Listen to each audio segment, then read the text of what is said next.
Sweating in a bear suit. Sweating in a bear suit. I am sweating in a bear suit. Sweating in a bear suit and having lots of fun with my sweat. Hello, everyone. Hello, Steph. Welcome to Hi. the first episode of Sweating in a Bear Suit.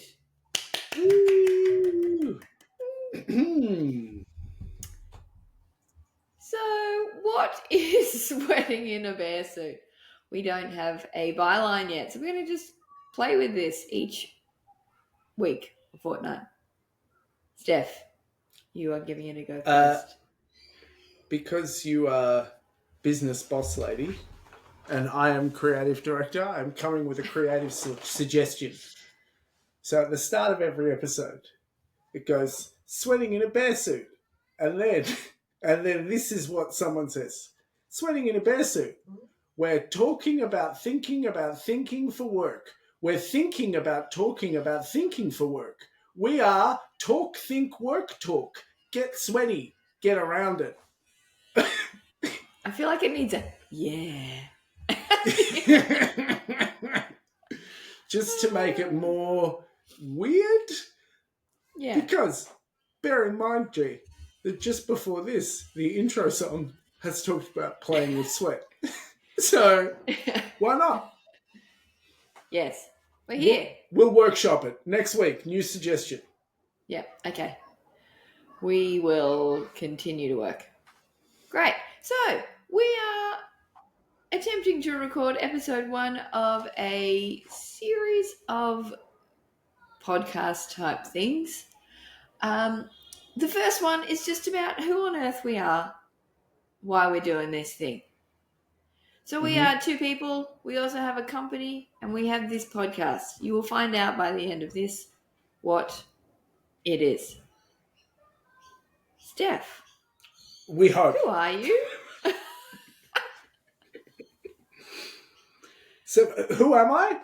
Yeah, who are you? I'm Stefan. I should tell you the story of me and how it pertains to doing a podcast about talking about work, I suppose. It's a great question. Gee, you know that I can't tell a story without telling it for 5 hours and starting with my childhood. Yeah. The information that will be pertinent to the listeners is that I am the youngest of 3 kids in a very loud family. And the way I got all of my power was by being entertaining and manipulating people's emotions. And this led, logically, to the theatre, because that's what the theatre's all about. So I was the theatre nerd in high school, loved drama. My parents were very supportive of me continuing to study acting, but they also told me to get a fallback career. They were teachers. I went into teaching, got a teaching degree, did a performing arts degree, loved it, but wanted to be a serious actor. So then studied serious acting and got deeply into clown, and not clown like Krusty the Clown like Sacha Baron Cohen or Emma Thompson, who you may know or not know. And also got heavily into youth work and facilitation. And then through doing that, I just became obsessed with how groups work. This led me to study a wonderful thing called systems psychodynamics, which is the study of how groups work to get things done from the fields of psychology, psychoanalytics, politics, economics, business theory, management theory, all those things. And the last thing to say is that I have been a facilitator in play, in workplaces, and then in doing that, I got to work in a great technology company doing that work for 4 years, where I met you, who was my boss and is now my business partner. How long have I been talking, G? Like 8 hours? Or only at 4 minutes 40 now, so that was good and succinct. We did faff about at the beginning with the thinking Yeah. about, talking about, thinking about things. So I reckon that was efficient. Yeah, but please, G, talk for as long as I did, if not longer, or I'm going to feel like a bit of an asshole. No, but why we work together super well is that we are different. I am the dot point type storyteller, so I'm going to tell my dot point story. Steph keeps referring to me as G. My full name is Georgina. Most people do not call me that, though. G is what I am known when we talk about work. I started my career after doing a psychology and sociology degree. I started my career in technology and people. I've always been interested in humans. Humans behave in fascinating ways, and they always teach you something. So that's why I studied that. But I didn't know what I wanted to be when I grew up. So I moved to England and just fell into a recruitment company role where I did a lot of business operations and learnt about recruiting and people processes. I then returned to Australia, where I currently live, and built a career in people leadership, HR, in technology companies. And my thing was growing tech businesses in a way that was really great for business, but was really great for people too. I think we spend a lot of time at work, and it shouldn't be a terrible time. And so I devoted my career to helping people have a good time at work. For me, that always meant building good processes and supporting individuals to be themselves and have a good experience doing the work. In my last job, before the company that Steph and I are building, called Playgrounded, I was the head of people at a technology company where we grew from 18 to 100 and something in 3 years during a global pandemic and all the other big world things that happened. And through that time, I was introduced to Steph and the world of play.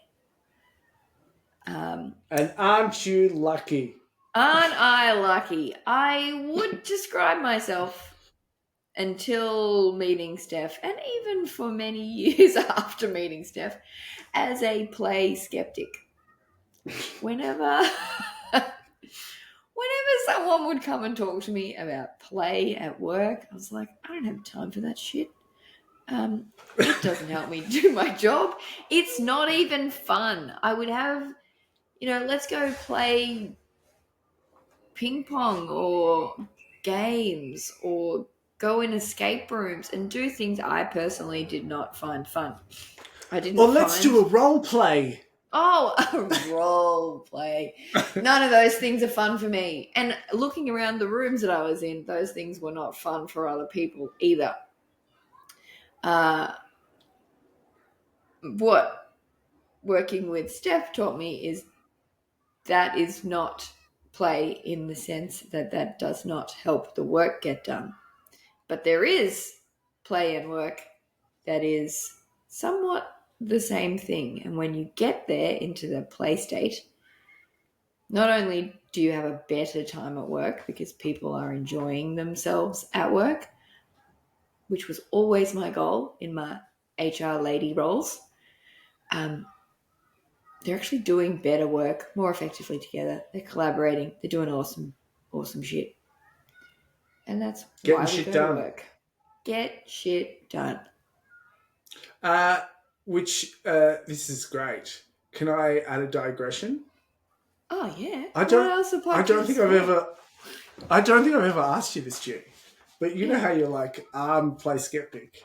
I was already at the organisation. Like you inherited me as a person. So before you met me, when you heard that you were coming into a team and there was this clown that had been working here for 3 months that you would have to work with who's all about play, legit, and I want the honest answer. What did you think? I don't recall you being described in that way, which I think is fascinating because I think the company saw what you did as potential for really good stuff and might have also been play skeptics themselves. I wondered because you were described to me far more about connection and groups and teams, but not process or HR or growing tech company or anything. It's far more about the group of people. And you may remember when we first started working together, and for a long time, still to today, it was all about the feelings at work rather than, and those feelings, particularly during a global pandemic, were not of enjoyment and fun. They were all about, isn't this terrible? How can I control this awful feeling that we have when the world is falling to bits? So you weren't actually described that way. Can I tell you how you were described to me? Yeah. I don't think I've ever asked you that either. I can't remember the exact words, but everyone was so excited, and we were like desperate that you would accept the job offer. And I will say this, and I think you know this because this I think was said to both of us at the same time. It was like, G has this superpower with groups, and when you and G work together, it's going to be like magic forces combined. But people were absolutely frothing on getting you in and like desperate for you to say yes. That's very flattering. And I was nervous because I was getting a boss. I was like, gosh, I hope they're right. Well, 4 years later, were they right? Well, yes, I think evidence is that they were right. Otherwise, I would have, wouldn't be here. Run for the hills. So where were we in the thing? We were talking about the play us as the play skeptic and the play tragic coming together and building this company called Playgrounded. Yeah. I think the way I tell the other side of the story is I'm a play tragic. I think, is that saying to a hammer everything is a nail? So I legitimately think every problem can be solved with play.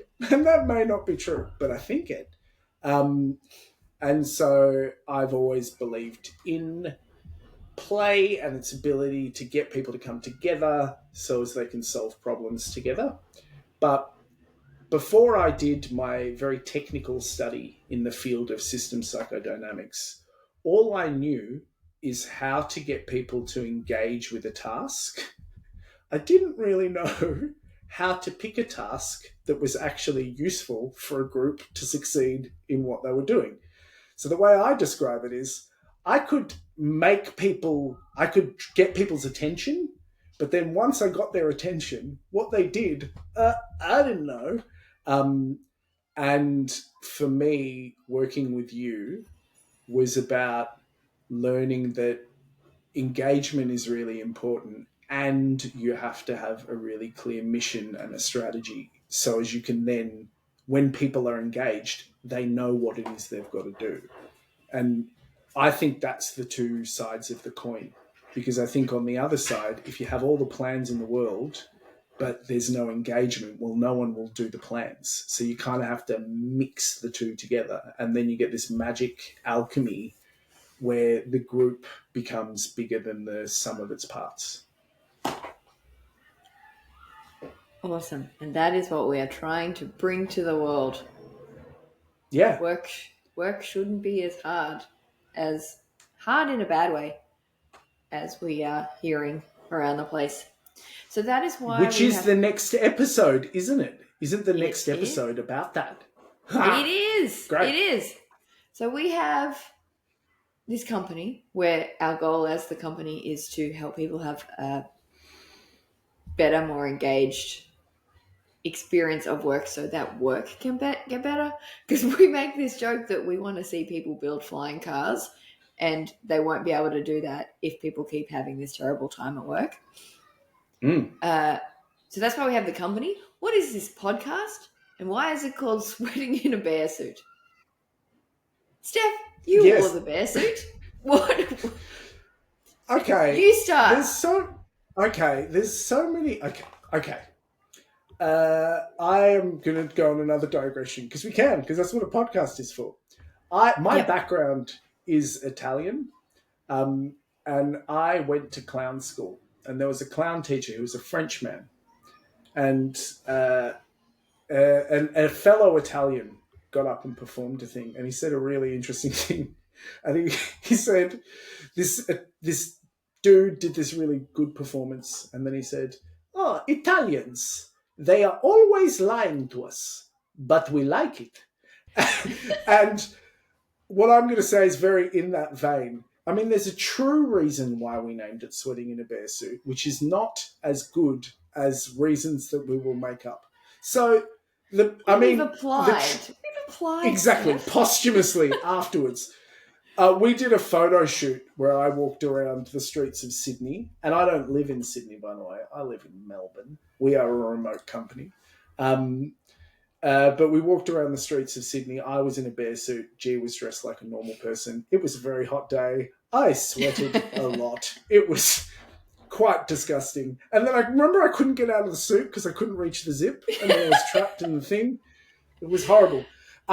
So there was that floating around, and when we were thinking of a title, I don't know who, someone said Sweating in a Bear Suit. But you, I think, creative director, you. Oh, creative director. Of course it was me. Yeah. Of course. But the reason why I like it for a podcast in thinking about groups and work is that for me, the act of standing up and leading, and whenever I say leading, anyone can lead. I don't mean formal leadership. I mean just like leading an action in a group. The vulnerability required in that, I feel like I'm sweating in a bear suit. You know what I mean? I feel like I'm on the spot. I want to do it, but also it's hard work and I'm drawing people's attention. And there's self-doubt within inside me, but then I also still want to step into my authority and do this thing because I believe the group really requires the change that I'm trying to lead. So I think it does sum up my experience of leading in groups. That's why I think it's a good name, even though it was named for another reason. G? That is the reason that I think we've named it Sweating in a Bear Suit. The reason I like it is because you can put cute pictures of the two of us walking the streets of Sydney in a bear suit and dressed as a normal person all over the internet. I'm digressing all the time. I want to ask you a question. If we redid the shoot again, would you wear the bear suit? Well, the reason I'm going to say no to that isn't because I'm scared of wearing a bear suit in Sydney, on the Sydney streets. A thing about me that you should know is I love a dress-up party, and I'm always very comfortable wearing a costume that is not me. The reason I'm going to say no is we have had feedback about the photos of you in a bear suit and me as a business-looking person, someone who looks like they're going to work in the streets of Sydney, that those photos capture exactly what we are about. There is an argument that we could swap and you could wear the business suit and I could wear the bear suit. But your hair looks better in a bear suit. Sorry, I know we've got to end the episode, but I just had an idea. Could we do one where we dress up as each other? And I don't mean you in a bear suit. I mean literally the brief Me is with the beard? I come trying to be you. And you come trying to be me, and mocking each other as well. Like I won't be nice when I do it. No. Yeah, we could do that. I'll You won't see my head because I'll just have 4 turtleneck collars on top of each other over my head. Oh, dear. Okay, did we do the thing we have to do, which is explain? We did the thing. Explain who we are, great. what we're doing here. We're going to be talking a lot about work. We have a plan for a content series. We wrote a thing called a brown paper. What is a brown paper, you ask? It is like a white paper, only better. And you can download it on our website, playgrounded.co. It talks about some theories, some history, some academia, some management theory, all about how we think work is not working. We're going to talk about it over the coming weeks and months on this podcast platform thing. But if you're a person that prefers to read words, check it out on the website. We think it says smart things about why work isn't working and how we think we can approach changing it so that work works again and we can build those flying cars. We didn't discuss how we were going to go into the outro, Steffi. Oh, but I just thought that would have been great. So we can build flying cars. Bye, everyone. Yeah? We still can. Is that what we do? Bye. Okay, Yeah. bye. Bye, everyone.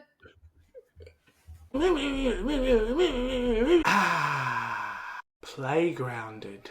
That's better.